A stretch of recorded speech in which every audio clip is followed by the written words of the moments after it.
1 million paying users for an Aussie fintech consumer app is a remarkable feat, no matter which way you look at it. And this week's guest is here to tell us how he got there. The Spriggy story returns to Fintech Chatter after making their debut 5 years ago. Founder Alex Badran is back to share insights that you simply cannot afford to miss. This isn't just another success story, it's a masterclass in how you scale a consumer fintech here in Australia. I'm Dexter Cousins, your host and the founder of Tier 1 People, the executive search firm dedicated to connecting high-growth fintech like Spriggy to exceptional leaders. For those of you who don't know Spriggy, they're Australia's #1 pocket money app. Founded in 2015, Spriggy now serves over 1 million customers across Australia. Before I chat to Alex, thanks for tuning in. If you're watching on YouTube, make sure to give us a like and subscribe. And if you're listening on podcast, make sure you follow us wherever you listen to podcasts.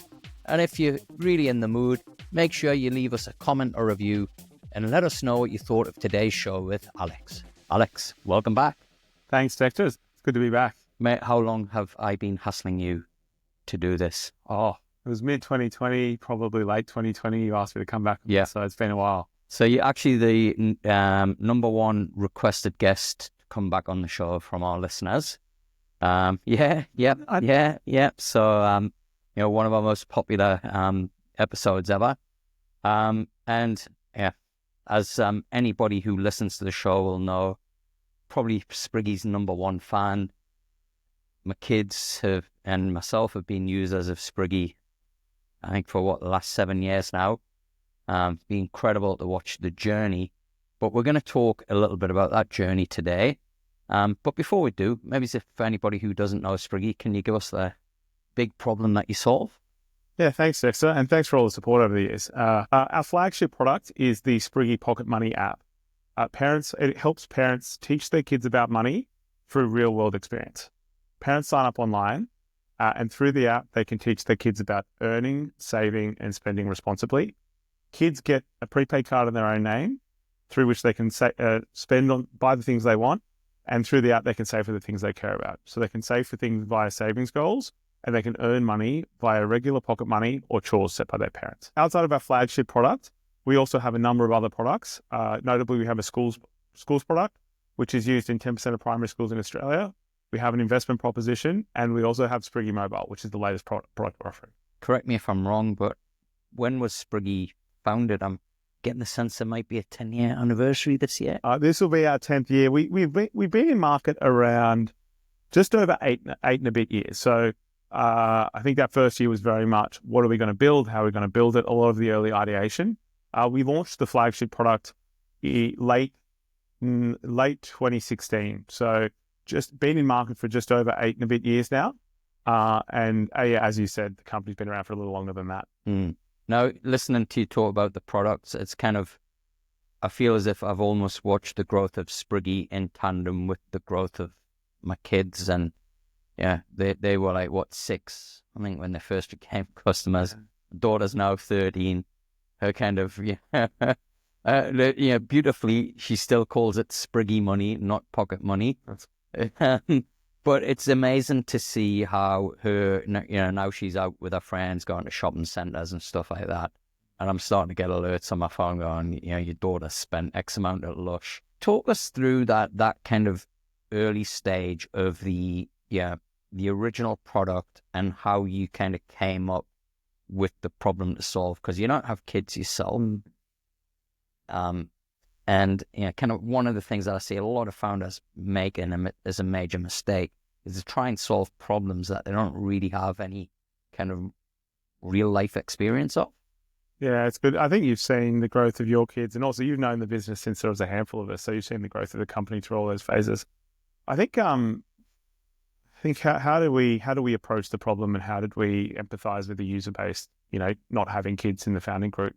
I would say that my background's at academia. So I did a postgraduate degree in mathematics, which was really just a crash course in problem solving very well.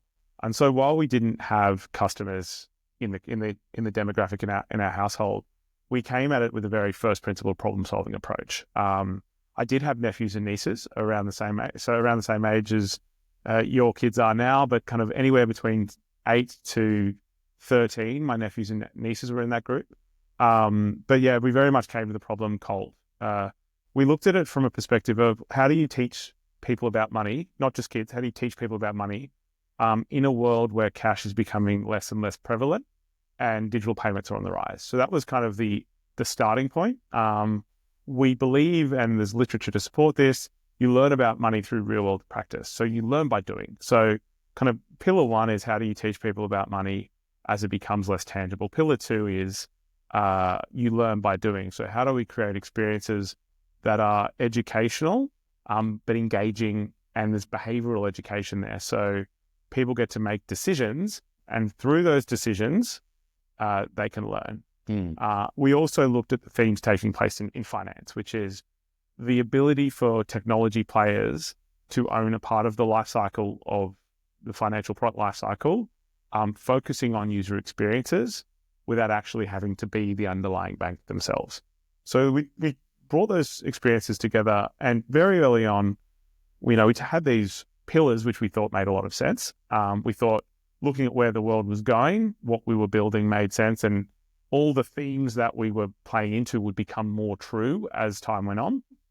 But then we very quickly realized that that's all good in theory. In practice, you need to find a group of customers and solve a real problem for them. So we went out looking for customers, all sorts of ages, parents with kids, friends of mine, older people, younger people, all sorts of age groups. And we learned pretty quickly that you build your behaviors around money at a very early age. And a lot of people have a great solution for learning about money, which is apathy. So if you're trying to solve this problem when someone's in their 20s or 30s, it's too late. Very quickly on in our experience as a company, we focused in on, the right age to learn about money is when you're young, and how do you help teach kids about money? It's through their parents. And so I would say probably in the first couple of months of running the business, we went from those kind of pillars to how do we help parents teach their kids about money via real world experience, noting full well that if we're going to help the kids, you really have to solve a parent problem first. So we went from that abstract concept all the way down to working with customers, talking to customers, learning about their day-to-day problems. And I think that's been a kind of core theme that's really stuck with the business since those early days. So I remember when we first met, and it's still early days of the product, and I think I was probably more excited about the product than you were. I think you still are. Yeah, I think I still am. But I remember, and this was kind of the most powerful moment where I thought I've got to reach out to these guys and kind of just find out what they're doing. And it was my kids when they started using the product, and I think they were 6 months in, and there were two things that they'd taken that now were terms. So taxis, they called Ubers, and pocket money, they now called Spriggy money. And I was, kind of saying, you don't know how powerful that is, right? That you kind of got something that, people now associate, kind of something with your name, right? And something that's, quite an emotional thing, right? Like pocket money, you get that, you get rewarded. Yeah. How have you found the kind of journey with, as the kids have grown up, and perhaps, I'm not very cool to my daughter anymore. A year ago I was her hero. Now when I drop off at school, I got to park around the corner so she, friends don't see me. So I'm kind of like, how do you deal with the kind of user base starting to grow up and become young adults and move away from kind of pocket money and kind of the piggy bank kind of branding and those things? It's a great question, and I think it's one of the most fascinating parts of the business. We deal with parents and kids go through so many changes through the ages of 8 to 15. I'd say that from a customer life cycle, typically what we see is what you've described as your experience. So parents of younger kids, we call it parent-led engagement or parent-driven engagement, where if you look at the family, the person driving the engagement is mum or dad, usually mum. What we would find is they would see Spriggy, it would solve a parent problem predominantly. It enables parents to give their kids independence. It has a safety wrap around it. it's educational for kids, and it's fun. So they're the kind of 4 brand pillars we have, typically led by the parent. And then as kids grow up and they become older, they become more independent, and we see that flip. So what was parent-led engagement now becomes child-led engagement. So the behaviors within that family unit are really being shaped by what the kids are doing. And that presents a very interesting product problem, and we think of the product problem in 2 buckets. The functional utility. So when kids get older, they might have a part-time job called babysitting, and they need to get paid by an employer. So there's real clear parts of the product that need to evolve for a use case. And then you have the emotional utility, where kids might find the branding suitable when they're, before they get to high school, and when you're a kid, you want to be a kid. Yeah. When you're a teenager, you want to be as far away from a kid as possible. Yeah, mate, the Kylo Ren and Frozen cards, they're still there, but yeah. And it's funny because kids want to distance themselves. They want to be perceived as adults, so they want to distance themselves from childhood. So it's less actually about an absolute branding question. It's more about a relative. It's like, well, I no longer want to be perceived as a child is very different to I want to be perceived as X, Y, Z. And then when you go from being a kid to being an adult, adults actually want to be kids again. So we have this life cycle of branding where Spriggy branding for the younger kids makes a lot of sense. Then there's a teenage branding piece and a functional utility piece. But there's also this connective tissue, which is parents are sitting across the whole experience, and there's a nostalgic part, which is Spriggy kind of derives from the piggy bank, and parents are thinking about their childhood. So how do we navigate that? It's been fascinating learning about that as our kids grow up. So just like your kids are growing up with the product, all of our kids are growing up with the product. I think we originally thought we would need to put something completely different in the space, which is Spriggy suitable for this age group, but they need to distance themselves completely. We've actually just learned that's just not true. While there is from kids they want to be perceived as adults, there is a safety and familiarity that comes with the brand that they've grown up with. And we've done all sorts of stuff in market trying to understand how people respond to that brand transition. And one of the surprising insights, I think, for me and the team is how much value they place on that safety and familiarity. So we originally started with concepts which were, when you turn 13, what does it look like? And it looks and feels a lot more different to your original experience. We brought that all the way back in. Yeah. So right now, for kids who are older than 13, the Spark mode, so it's Spriggy Spark mode, it is within the current app, kids get to a certain age and parents can activate that mode. So through it, you have the ability for parents to turn on and off ATMs, the ability to get paid by an employer. Kids can now start to transfer money to their friends, but it's definitely supervised by parents. The look and feel of the product has evolved for kids, different card designs, kind of more mature card designs. And the user experience itself is more adult. The branding is more adult, but critically, it's still Spriggy. It's not Spriggy. And we tested a lot of permutations, and we found that's what people really responded with. If that were an independent app, it's part of the same experience. It'd be a top 10 app in the App Store. What's really interesting is to hear you talk about the age. So my kids it's about 16 months between the two of them, and they've both now got iPhones. And they got them kind of within a year of each other, and it's almost like the iPhone has been the catalyst for the next phase of growth, not the kind of the turning of the age. And it's amazing how it's changed their kind of lifestyle and independence. I would kind of equate it to when I was a kid and I got a bike and all of a sudden I could ride anywhere. Them getting the iPhone is a bit like me getting the bike. And all of a sudden they can go to the shops with their friends in the shopping mall, and mum and dad are just a text away. They can use their phone and they've forgot their card.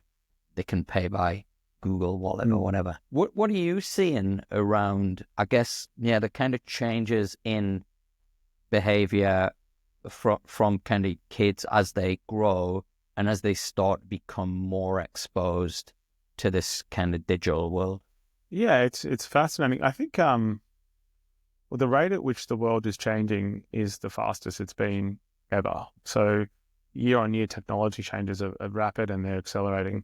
I think kind of starting with the parents, if you talk to parents, when we do talk to our parents, it's tell me about the world in 5-10 years. Tell me about how you feel about the world and the role you're playing bringing up your kids.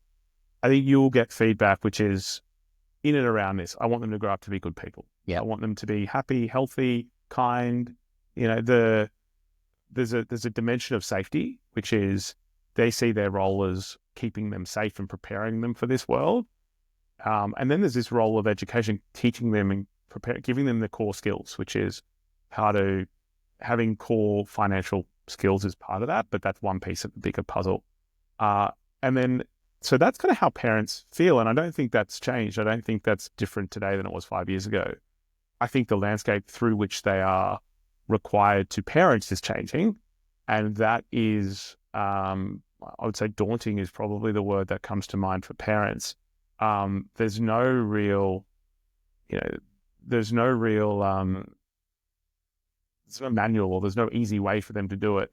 And while there's a lot of advice out there, the tools to do that don't necessarily exist. So that's kind of from the parents' lens. And I think that kind of looking at it from the kids' lens, like the technology available to them is, as you said, it enables them to access and see and interact with so much more of the world than you or I had. The question is really, how do you enable them to do that safely? It's not a question of ultimately technology's here and it's part of our lives, whether we like it or not. The question is, at what point in time do you expose kids to the next thing? And how do you do so in a way which, going back to the kind of way people perceive our brand, it's that enables them to have independence in a way that is safe.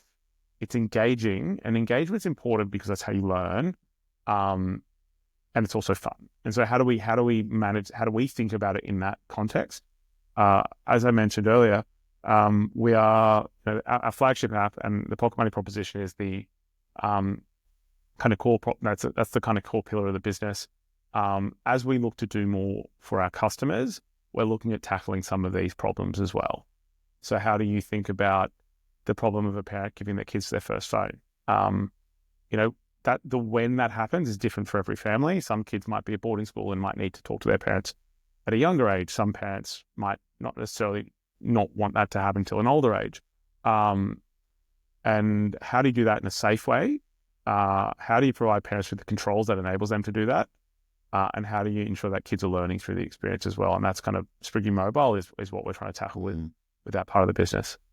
Now, you're going to blush here because I'm going to talk about you, but anybody who asks me, I'll kind of label you as perhaps the most talented, authentic, down-to-earth, intelligent entrepreneur I've ever met. And I think somebody who kind of perfectly gets the balance between technology, product, and growth. It's been amazing to watch the growth of Spriggy from kind of its humble beginnings. Was it a year and a half ago, hit 1 million customers, users? About a year and a bit ago, yeah. For an Australian-only consumer app. Yeah, thanks. Is pretty incredible. They're numbers that we kind of don't see from businesses who've invested and spent a lot more money than you guys have. What's your secret to success? Oh, mate, that's a big question. Thank you. I mean, they're very kind words. Yeah, we're just on 1 point. ING's not there, by the way. Yeah. Like, they've been here 20 odd years. Yeah. So I think the first point is we focused very deeply on solving a problem for people.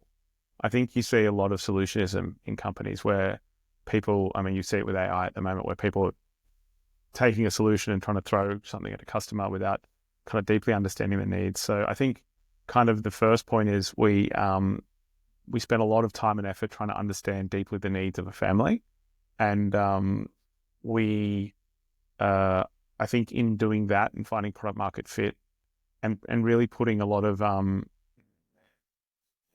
pressure internally on holding that at a high bar, we gave ourselves an opportunity to form a platform for growth. So that's kind of the first part. I think you can throw as much money as you want at a problem. If you don't fundamentally solve an unmet need, I think you're going to be pushing uphill, right? Like, I think that's kind of the first point. I think you touched on it before when you said your kids call their money Spriggy money, right? I think what's been really interesting for this business is we actually created a category that didn't exist before.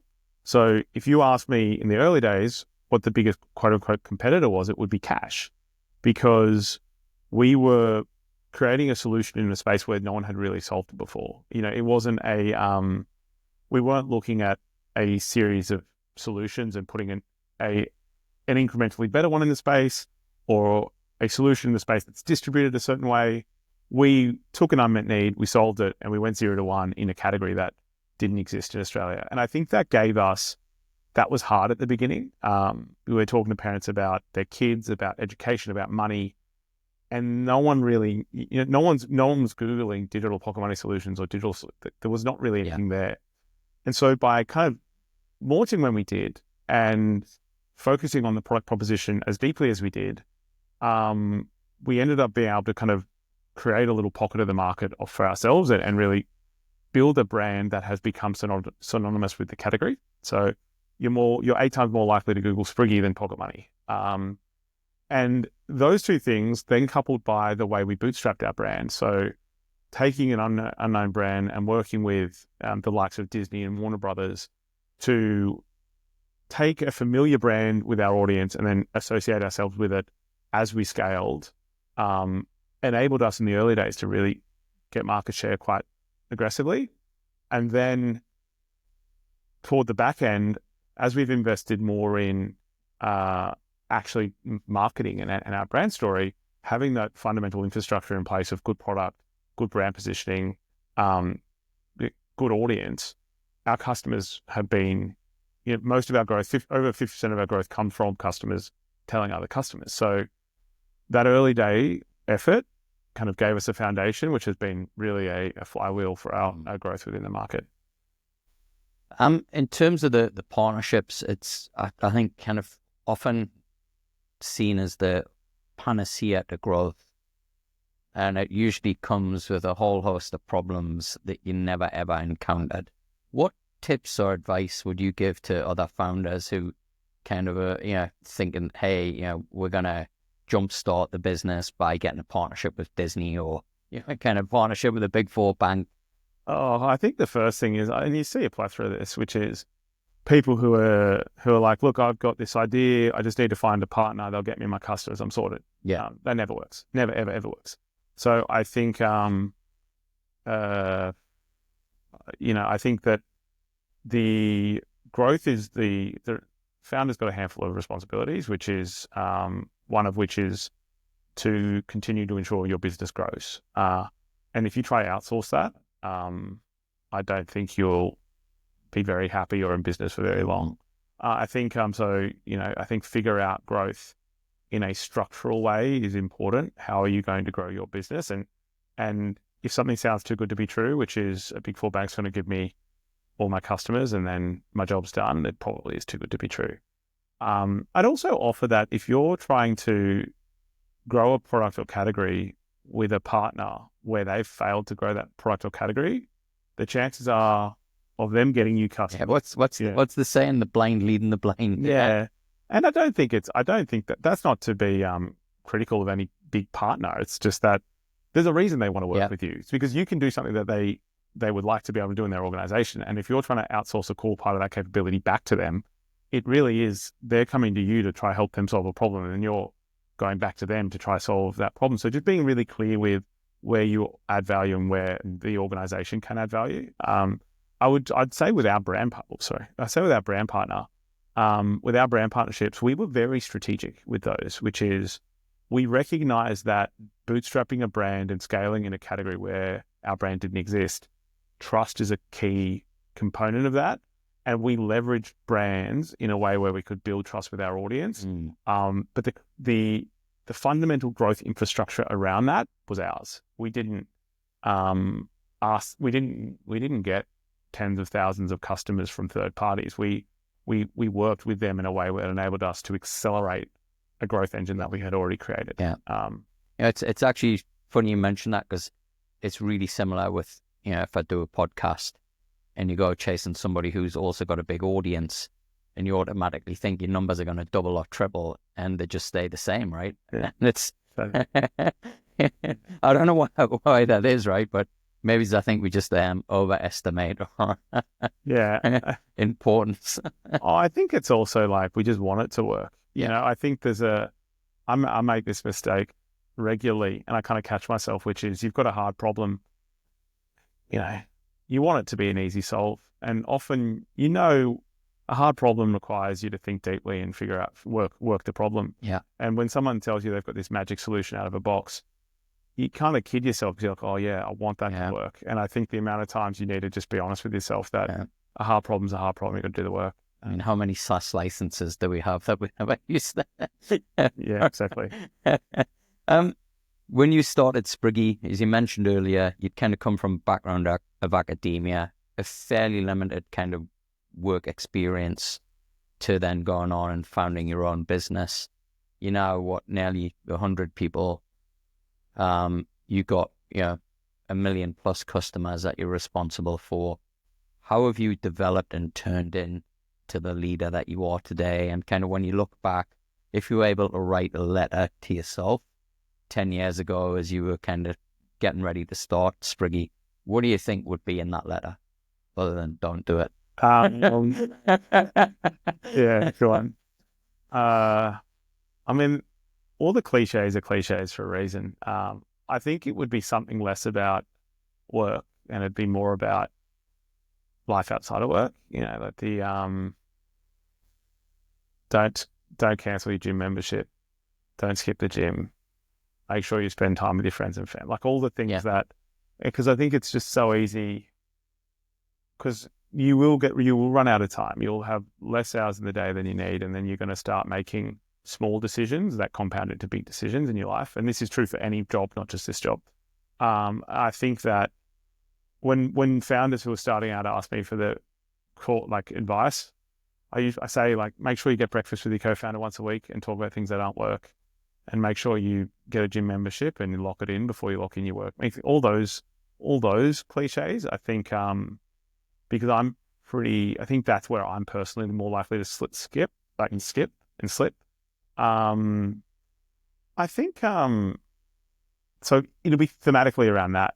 I think this cliche is you're the average of the 5 people you spend the most time with, so pick them wisely. I have lots of friends and people you see through work, and I think if I look at who I'm spending the most time with, I've got other founders, I've got friends who I grew up with, I've got family. So I make sure that I curate people I'm spending time with, because they can compound. They can make you much better, or they can kind of actually send you in the wrong direction. And that's something I've felt. I certainly wouldn't be here without having been fortunate to have excellent friends who know nothing about the tech world and don't care about it, and excellent founders who have supported me through challenges, and excellent family who, again, just want me to be a kind and happy and healthy person.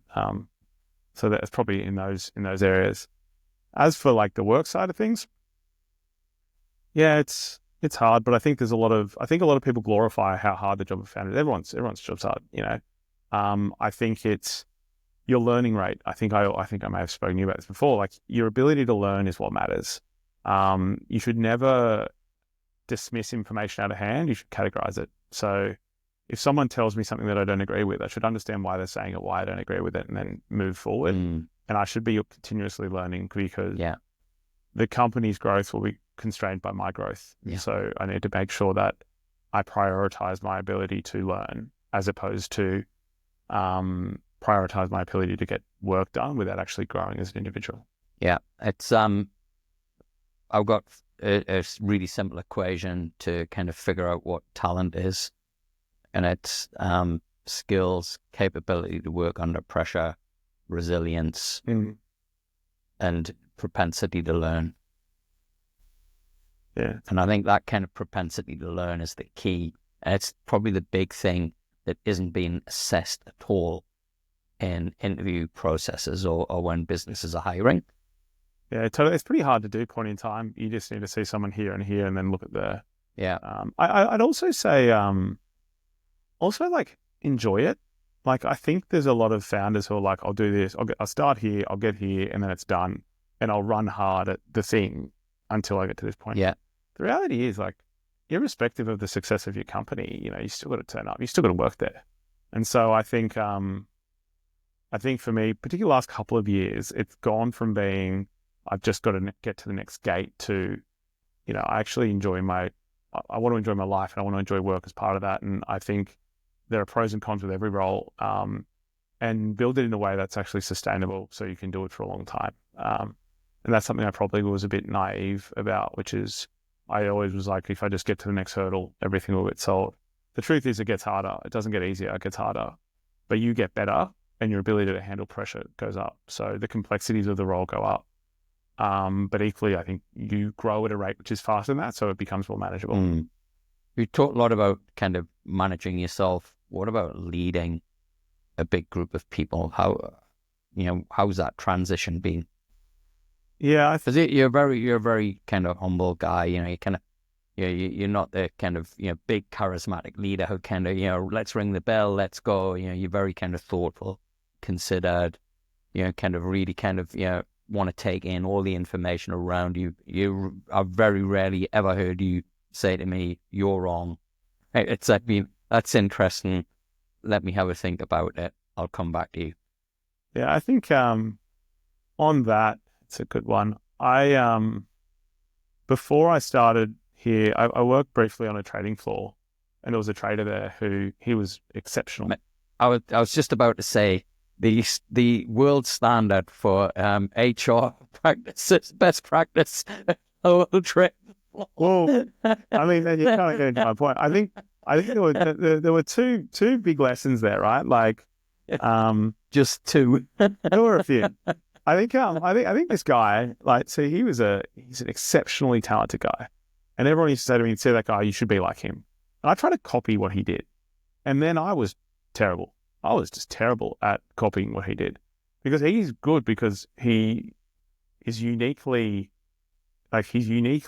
working in a way which is congruent not just to his intellect but his personality. Yeah. So he would be curious and chase down things. He would work certain ways. He would explore. He'd go wide. And then I realized pretty quickly that if I try to be him, I'm going to be a poor imitation of him at best. The best thing I can do is be a poor imitation of that trader. And then I like the approach I've taken here is, I've got quirks, I've got pros, I've got cons. What are the things that make me unique? And how do I take the best parts of my personality and channel them into how I work with the team? I'm not a ring the bell kind of guy. I don't like that. I'm thoughtful. I'm a problem solver. And the way I work with the team is similarly. And I think that the most success I've had with the team is in kind of just bringing as much of me to the table and being authentic. I think if I try to emulate a leadership style I read about on Twitter, they'll know it's not authentic and I'll do a crap job of it. So I think it's, how do I actually bring the attributes that have made me successful and figure out how to package them in a way that can enable teams. And in doing so, I think you come across as more authentic because you are more authentic. And I think you build better relationships with the people around you. I think people kind of think leadership is one thing. And if it was one thing, then the reality is there's not a standard bearer for it. And kind of whatever your kind of thoughts are, there's a reality in the world that we're in right now. And you see this in the US where it's fractured right down the middle because there are certain, half the country believes the leader should act one way and the other half believes that they kind of should act in a different way. And the values and principles that come with that kind of, and so at the end of the day, a leader is somebody that other people follow. And I think kind of how you want to do that has to be congruent with, what, the things that you taught about, what a parents look for in their kids, just to be good people, have good values, work hard, kind of give it a shot, try their best, all those things. Yeah, totally. We're very values oriented as a business. I think people resonate with the product and brand, and we have a lot of parents in the team who have kids who are of the age who are going to grow up and they see the problems on the horizon. They want to kind of help solve them. So I think that does help a lot. I also think we spend I think a lot about what intrinsically motivates people. I think that to me is fascinating. People talk about there are lots of ways to describe leadership. There are lots of ways to describe leadership. People talk about someone doing something because they want to do it, not because you want to do it. I think that's fundamentally what intrinsically motivates people. And across a business like this, we've got so many unique individuals. And how do you think about creating environments whereby what intrinsically motivates them is aligned to what the business needs to do? Yeah. And I think we do that at a lot of levels here. A simple one is like smart people want to work with smart people. Yeah. So we have a high bar in this company, and it keeps me on my toes, it keeps everyone else on their toes, which is when you've got particularly the younger team members who are hungry, learning, who are challenging you and the ideas and trying to push things forward. It's motivating, and it kind of excites you to do the same thing. And I think that has a compounding effect. It does feel very much, we're kind of 5 years now since kind of COVID hit the world. And it does feel like, we kind of had a real kind of lowering of the bar around expectations and performance and commitment to work and commitment to the mission. And what I think has kind of really been very, very clear is, businesses are successful because of the cohesion of the teams that they have within that. And it's like there's this kind of big battle going on at the minute around individualism and kind of all about me versus, hey, what about the team? How have you found kind of that? And we kind of hear these narratives all the time, and don't hire the brilliant jerk. How have you found getting that team cohesion, and how have you kind of dealt with those who have come in and it's the kind of individual and it's about it's all about them? I think it's quite funny. I think what I was going to say is that I'm no different to this. Like, a lot of people talk about hiring and team, but like everyone's got it. Everyone, like no one truly does this perfectly, and you would see this, right? So I think there's a real risk there. People conflate it working one or two times for them having a system where they can apply it. Yeah, I've got an analogy for it, right? I think founders it's like they've gone to the casino with a system, right, and it's worked, and they're kind of they're winning and they're going for it, and then it stops. And instead of going, oh, maybe the system doesn't work, they double down. They go, oh, the system's great, it works. And they keep throwing more and more into it. And then eventually they kind of run, they lose all their money. And I think hiring's a very similar thing for founders. They feel they get two hires right and they've found the magic formula. Yeah, exactly. And like, so I'm not going to proclaim to be, like we get some things right, we get some things wrong. I would say that, the biggest thing I did was probably just watch time move on, because frankly, I think interest rates and post-COVID interest rates, I think a lot of it was macro. We've got zero interest rate environment, people throwing money at problems, people hiring, a junior is a mid, a mid's a senior, there's title creep, there's actual like salary creep driven from a fundamental macroeconomic phenomenon. As rates went up, that kind of corrected itself. And so while I'd like to, say that I figured it all out in that time, the most likely thing that has taken place is that as the economy kind of self-corrected it meant that the way people were applying for roles, being interviewed and moving through roles, the way people were moving through companies, that fundamentally changed. And so I'd say the number one thing that's changed over the last 5 years is obviously the COVID backdrop. But then there's the macroeconomic backdrop is massive, and I think that you definitely would have seen it. 2020 was, I think there was a real demand on leadership because people have so much uncertainty in their lives, and how do you, when all the things you think are immutably true about your life are fundamentally changing, people are looking for stability and consistency, and so work is one of those domains whereby they can get that.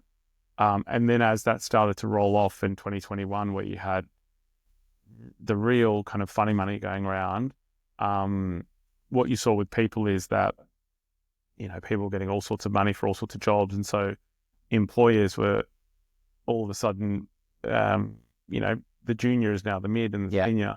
And you've seen that across every role. And that was unsustainable. And we had to make decisions about, do we play the game or do we not play the game? And we kind of, I would say that we erred on the side of not playing that game, expecting rates to turn or the market to turn.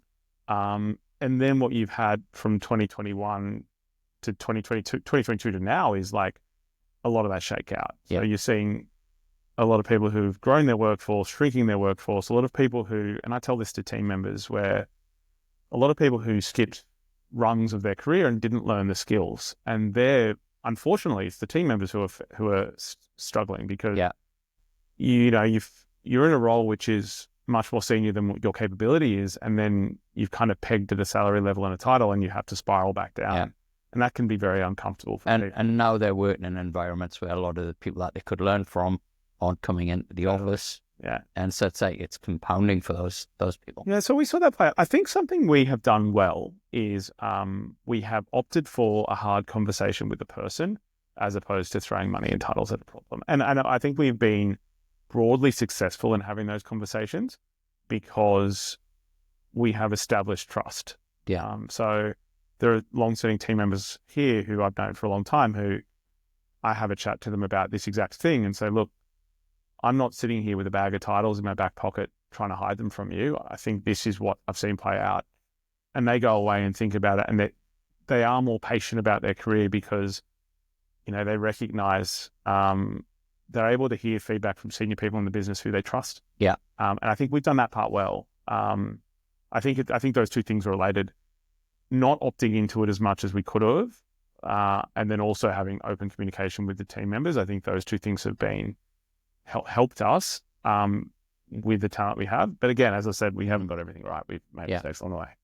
So we're coming to the 10th anniversary of Spriggy. We've talked about this first 10 years. What does the next 10 years look like for Spriggy? Yeah, that's a great question, Dexter. I think it's, the question we ask ourselves is what is going to be immutably true about the future?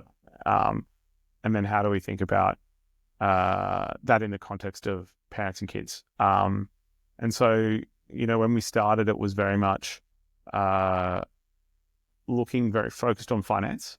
So how do you help parents teach their kids about money through real world experiences? Well, what's going to be immutably true? Cash is going to become more digital, not less digital. The need for kids to have a solution in that space is going to increase, not decrease. The ability for players like us to spin up a solution will increase, not decrease. The amount of capital going to the space will increase, not decrease.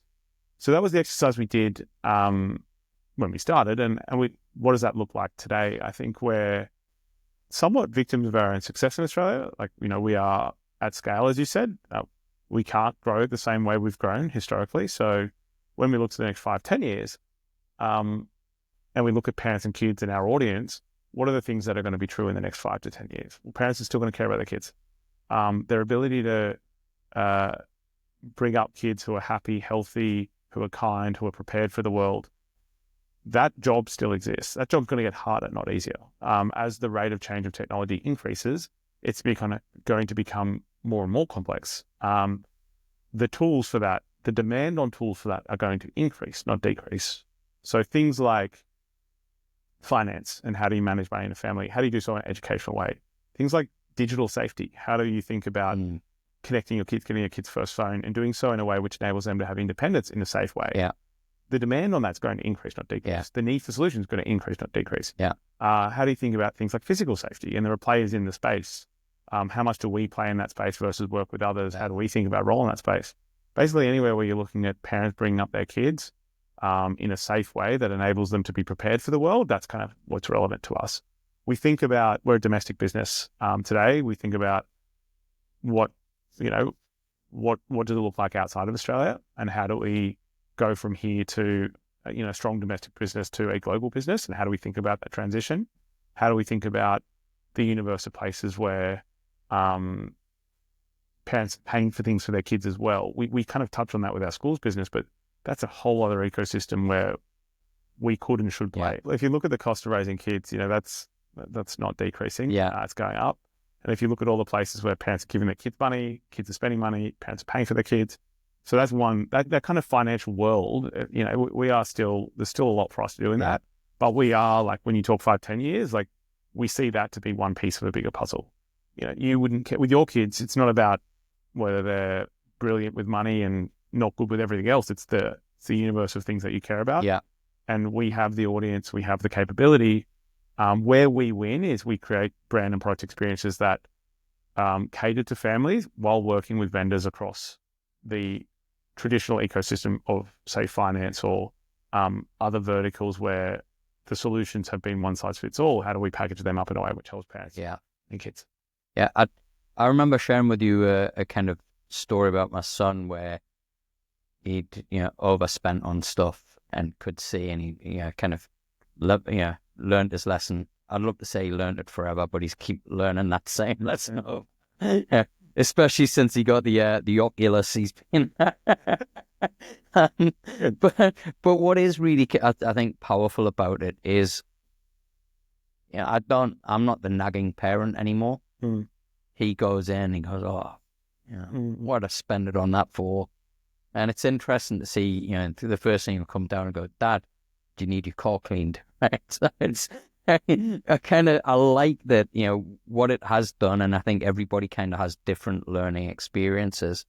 What it has done with my son, for example, is it's taught him how to hustle. My daughter, it's taught her how to save, right? She's a lot more kind of discriminate about, what she spends and kind of saves. And, we just realized that she had $205 sitting in one of the buckets for a Mac that she was saving up for that she's had now for 12 months, right? So it's kind of amazing just to see your own kids' behaviors, motivations, style, and then to have Spriggy as the kind of the arbiter of their learning experience instead of grumpy lecturing dad towards telling them off for the same stuff. My daughter going, hey, well, that's unfair because I save and my brother's always spending.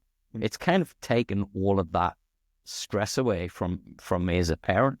Yeah, that's not uncommon. I think like there is now an explicit place where those conversations typically used to be taking place. There's now an explicit entity whereby that's where you go for those conversations. I find the idea of behavioral education fascinating, and not just in this vertical, in lots of verticals. Like, how do you make sure people eat healthy and go to the gym? Right? And I think that's a problem that's been around for a long time, and it's still very hard to kind of come up with a solution. And I think the unique thing about our proposition is that the parent-child relationship is very powerful. You have this almost this supervisor, which is the parent, whereby you can enable as much as possible and create a world where they can make their own decisions. And the behaviors are shaped at a young age. So I find those stories fascinating. And we see behavioral change across, we hear stories about kids getting Spriggy and then being told, look, you'll activate it and get your birthday money when you do your homework and do your chores, and the kids will wake up the next day, make the bed, they'll start eating breakfast because they, cause and effect are really clear and explicit to them. And so I think that the idea of how do you shape behaviors is fascinating. Full stop. How do you do that when it comes to learning about a category? Like, being good with money is not about knowing all there is to know about interest rates. It's about having good behaviors. It's actually really simple. Save more than you spend. Manage a budget. Understand now versus later. Like, it's not that complex.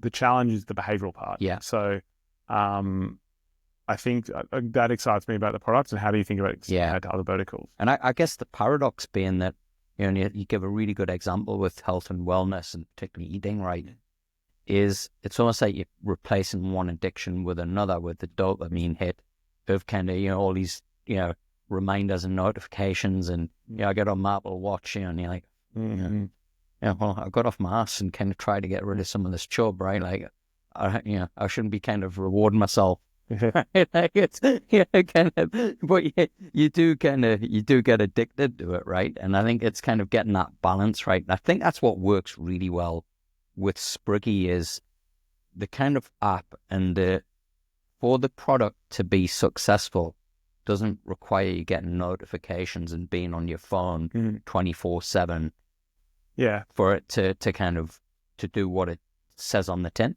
And that's something we talk about internally. We talk about, how do you think of engagement? And we could be very naive about engagement, and that could shape behaviors the wrong way. So we have this concept of an educational transaction, which is So if you go into the app and I don't know, update your password, while that's kind of like an app open, that's not educational by any means. So we look at kind of the spectrum of behaviors that make sense when you're learning about money, and then we kind of have a product event next to those, and we measure like how much engagement around education are people doing, and how do we drive that. So it's there's a world where we could be driving total spending or total top up or total time in app. That's not really how we want to think about it. It's how do we have some sort of framework where we understand if we measure these inputs, ultimately, do we have any confidence that will be aligned with the right behaviors? And that's our base. Yeah. We're coming to a wrap, Alex. I guess first up, we've got, I think we're listening to in over 40 countries now. Oh, wow. Yeah, we got amazing talent that listen to this show. I'm sure a lot of them will be listening and will be as blown away as kind of I was when I first met you. If they're interested in careers here at Spriggy, what's the best way for them to find out? Oh, that's a great question. On our website, I think go careers@spriggy.com.au. But equally on our website, you can find out and follow the forms and inquire from there as well. You can also reach out to Dexter, who will reach out to me. Or you can reach out to me as well. I'm pretty easy to find. I think I've made about $30 from my little referral code, just through the podcast. So if anybody's listening to Spriggy, if anybody's listening and they're interested in finding out more about the Spriggy app, and is there anywhere they can go? Yeah, spriggy.com.au. I'd say also, Dexter, I think you've been ripped off. You've surely brought us more customers than $30 worth. So I'll talk to the team outside to see if we can up your referral code. Well, Alex, it's been amazing to catch up with you again. Thanks so much for sharing your insights. I'm sure everybody's going to be kind of encapsulated by this conversation that we've had.